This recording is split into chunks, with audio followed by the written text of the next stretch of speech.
আমার লেখা কবিতা বারান্দা। বারান্দা মানে দু চোখে আকাশ, শহরের কোণে এক টুকরো নিঃশ্বাস। সেখানে দাঁড়িয়ে দেখি রোজ চাঁদ, অঙ্ক কষি ভোরের সব এলোমেলো হিসাব।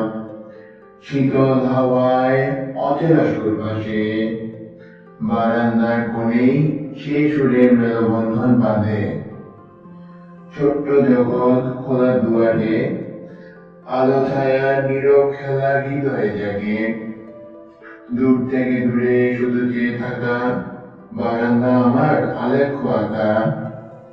এক কাপ চা হাতে এই নীরবতা, বারান্দায় জানে আমার গোপন কথা।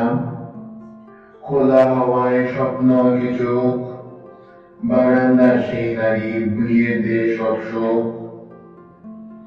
আকাশের মতন তার গভীর চাহনি, বাতাস এসে বলে যায় সব না বলা বাণী।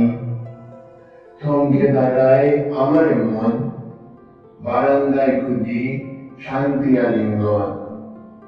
বারান্দা যেন এক ছোট্ট মেদিনী, আছে যেখানে হাজারো গল্পের প্রতিচ্ছবি।